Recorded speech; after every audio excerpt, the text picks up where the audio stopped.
अस्सलाम वालेकुम। तमाम आलम इस्लाम को मेरा प्यार भरा सलाम। मैं आपका मेज़बान अनवर हुसैन खलीफा, संजरी टूर्स एंड ट्रैवल्स आयोजित गढ़सीसा। और आज 15 अगस्त 2024 पूरे देशवासियों को यौम आज़ादी की दिली मुबारकबादियाँ, बहुत बहुत मुबारकबादियाँ। हाँ दोस्तों, आज गढ़सीसा की सरजमी पर जो हाई स्कूल जहाँ एक प्रोग्राम रखा गया था, जिस तरह से भी प्रोग्राम रखा गया था, वो प्रोग्राम देखते ही दिल को सुकून मिला।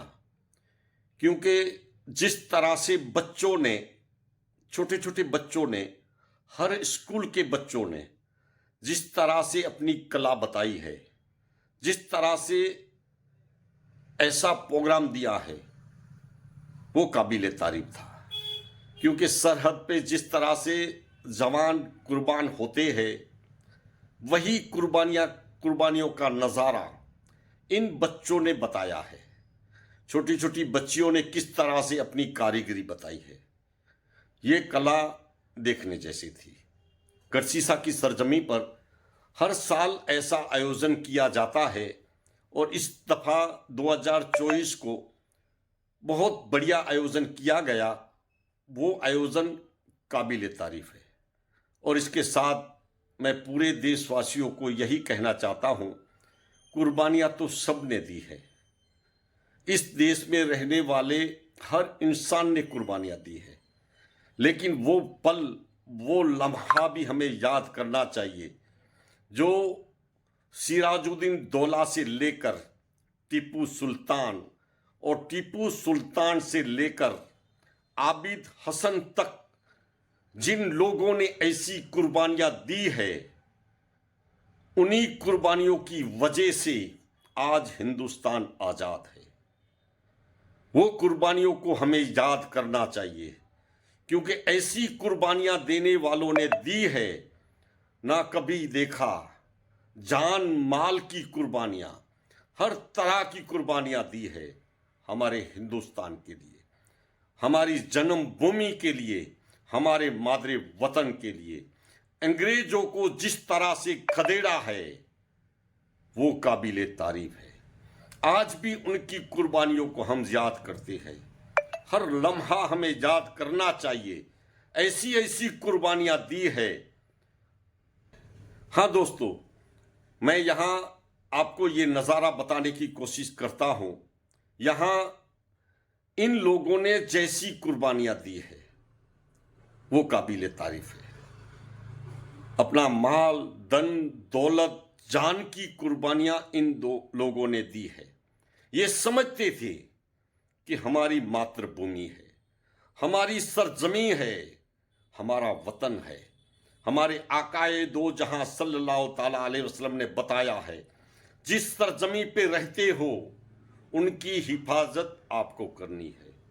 इन लोगों ने ये साबित करके बताया कि हमें इस वतन की हिफाजत करनी है।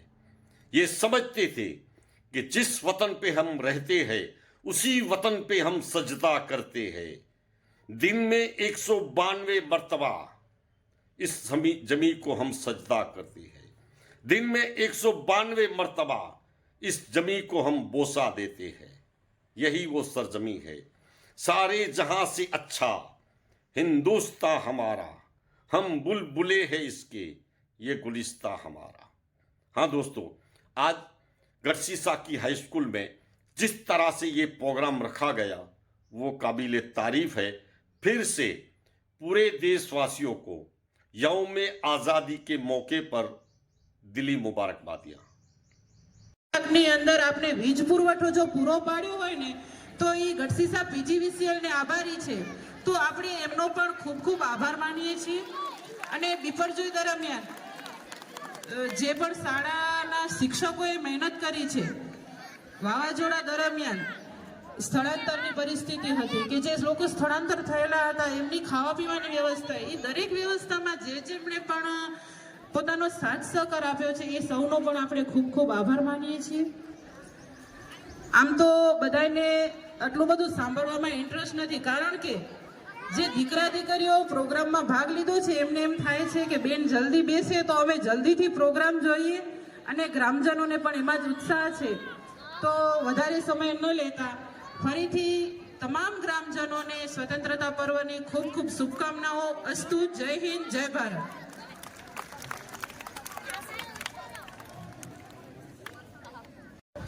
તો એના માટે આપણે તાળીઓથી એમને અભિનંદન આપીએ, અને સાથે આપણા શિક્ષણ પ્રેમી એવા પંચાયત દ્વારા બેન શ્રી કોમલબેન દ્વારા એમને શિલ્ડ આપીને સન્માનિત કરવા જઈ રહ્યા છીએ. ત્યારે કે ગણાત્રાના આચાર્યોને હું વિનંતી કરીશ કે બેન શ્રીના હસ્તે આપણે અભિવાદન ઝીલીએ.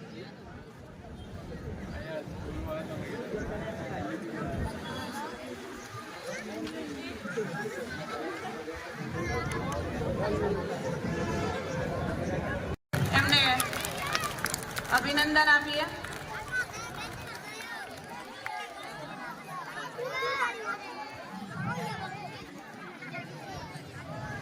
નમસ્કાર. કે ગણાત્રા ઇંગ્લિશ સ્કૂલ ગઢસીસા સમગ્ર સ્ટાફ અને ટ્રસ્ટ વતીથી સરપંચ શ્રીમતી કોમલબેનનો ખૂબ ખૂબ હૃદયપૂર્વક આભાર. કચ્છના પ્રવાસીઓ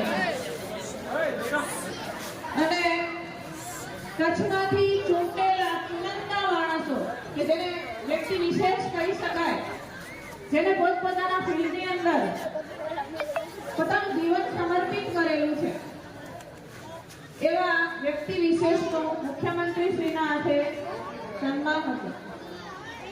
તો આપણા સૌના માટે ગૌરવ. સાહેબે એવી શિક્ષણની ધૂણી દખાવી છે, એવી જ્યોત જગાવી છે કે પેઢીઓની પેઢીઓ એમને ભૂલી શકે, વિસરી શકે એમ નથી, અને એનો પ્રકાશ સદીઓ સુધી આપણી વચ્ચે પથરાતો રહેશે. ભારત માતા કી, ભારત માતા કી. વંદે વંદે.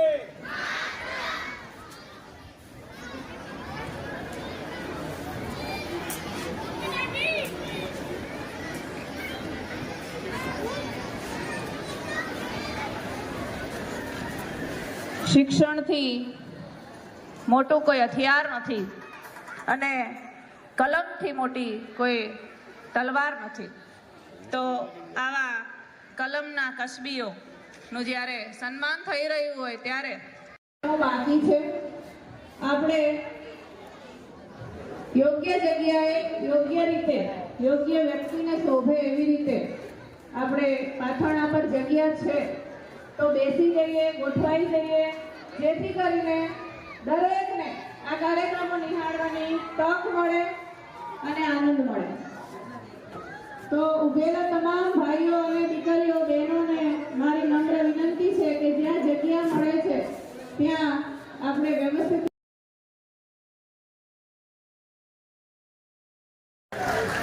તાળીઓના ગડગડાટથી આપણે વધાવી લઈએ. દ્વિતીય નંબર છે પરવાડિયા. ત્યારબાદ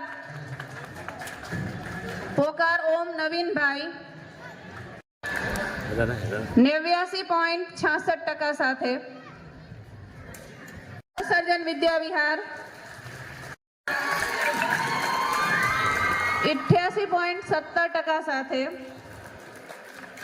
ત્યારબાદ 7મા ક્રમ સાથે 10 તારલાઓને અત્રે ઉપસ્થિત સર્વે ગામજનો વતીથી ખૂબ ખૂબ હાર્દિક અભિનંદન